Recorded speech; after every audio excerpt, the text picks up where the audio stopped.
Let's talk New York Mets baseball. The Mets were on a 5-game winning streak, and they got shut out yesterday in LA. 5-0. Anybody who follows this channel, anybody who listens to me, heard me say it, that if they don't show up tomorrow, something bad was going to happen. This is a home run hitting team, and if they did not show up, coming off of that 5-game winning streak, this was going to happen. I also was a little bit up in the air about the lineup that we saw yesterday. We had B. Nimmo as a designated hitter in the first slot with Tommy Pham in center field. We'll get to that later. If you follow my lineups, if you follow what I was saying about the games, I called this stuff. It was not a good game at all. There was absolutely no offense whatsoever. I mean, we already can get that from the score. A shutout. Absolutely no offense at all. Tyler McGill started the game with a 2.25 ERA. He had 3 wins, no losses, and 13 strikeouts. He finished 5 innings. He got 7 hits, walked 4, and had 4 strikeouts. He got 2 homers cranked on him. Had a rough night. Had an inning where he had bases loaded. It was J.D. Martinez, by the way, who hit 2 homers on him. First one was in the second inning, right off the bat, early on. I'm not going to say that Tyler McGill did absolutely horrible. I think he was okay. I think it was fine. But, the Dodgers are just a good hitting team.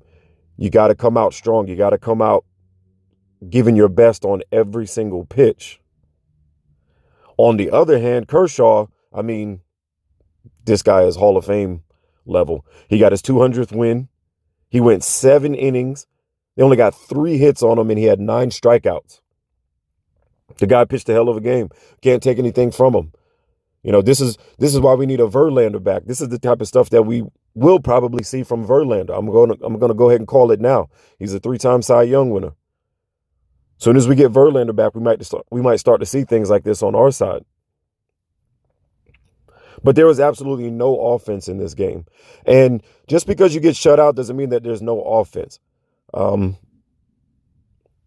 can get on base, leave runners stranded on base, which we did. But, there wasn't even much of that at all. In the first inning, there was a leadoff triple by Nimmo. That was on an error.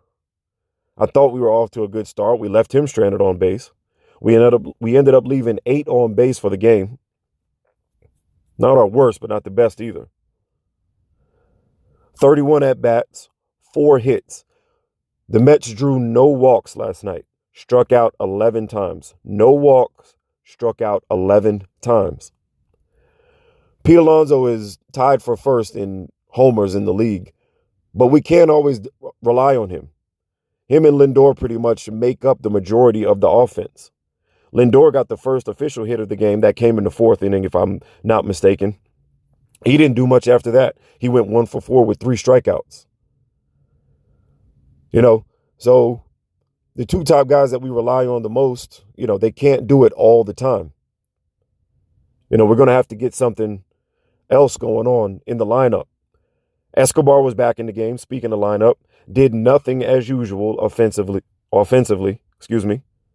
He went 0 for 2. He now has 50 at-bats with 6 hits.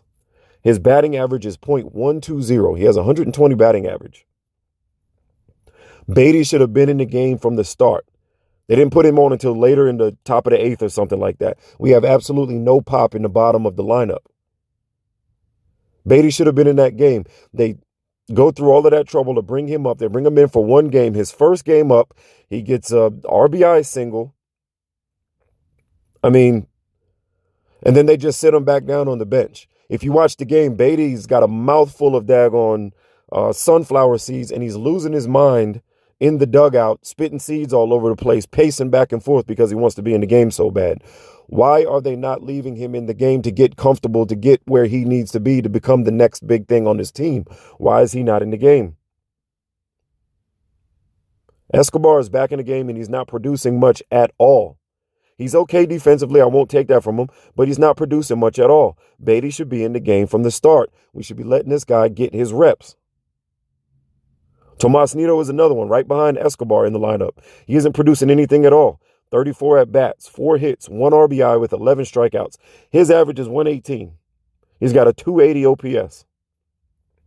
So him and Escobar are neck and neck. Escobar's at 120. Nito's at 118. They're basically guaranteed outs at the end of the lineup. Speaking of Nito, why not leave Alvarez in? Let Alvarez get his hits. We know that Alvarez is a slugger down there in the AAAs. He just needs to get comfortable up at the big show. I think once he gets comfortable, once he gets enough reps, we'll start to really see something out of him. Right now, he's still a little antsy. He's chasing or whatnot, but they just keep sitting these guys down. We need some youth on the team. This is one of the oldest teams in baseball, age-wise. These new guys, these young guys need a chance to get comfortable. They need a chance to get themselves in their game and get into the swing of things and get going. Let's get back to Tommy Pham. If you ask me, I don't know why he was in center field. He looked horrible out there. He was letting balls drop in front of him. If Nimmo was out there, Nimmo would have dove out, would have stretched out for these balls and went and caught them. He had an error. He had a bad throw. He threw a ball back in that he didn't catch. He threw a ball back in and barely threw it. McNeil tried to scoop it up for him, but missed it. They gave McNeil an error. Technically, it should have been an error, 2 errors on Pham, because he bobbled the ball, missed the ball, had to go back, pick it up, and then made a horrible throw back into the cutoff, back into second. That barely made it there. Absolutely zero effort. Now, on the other hand, his batting average is decent as far as the team is concerned, and he's producing on that side of the ball. But out there in center field yesterday, he really just didn't give much at all. It really sucks that we got guys down in the AAA like Mauricio and Vientos and whatnot who are down there giving it their all. And we got guys up here like this that are doing this. Maybe I'm just a little bit upset at this loss. I don't know. Maybe somebody like Mauricio, I mean, he plays shortstop. Maybe he can move over to second. Don't get me wrong, I like Jeff McNeil. He's usually there at second. But he's not a slugger like Mauricio is. Let's see what he can do up here. Move these young, hungry guys up. Let's see what we can do. If it doesn't work, it doesn't work. Are you going to get anything less? Why is it not worth the shot? Who's making the calls? Well, we know who's making the calls, but who's Buck Consulting? I don't know. I just hate to see this type of thing happen. We just came off of, getting swept, by Milwaukee. And then we're back to, being shut out again. Now, I know it's a long season. It's early in the season, but I just like to see some different things tried out here and there. The Mets are now 11-7.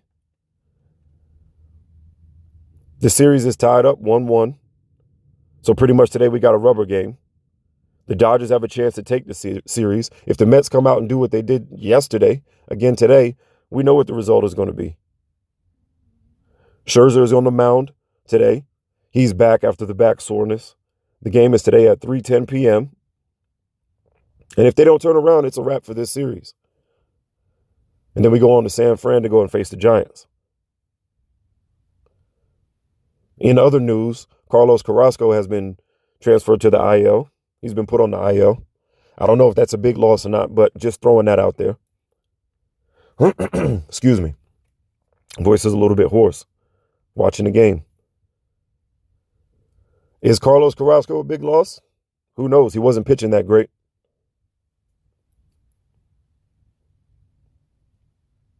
But we'll just have to wait and see how it goes this game this afternoon. 3:10 p.m. in LA. They're back in LA again. If they don't get it together, this is going to be another loss.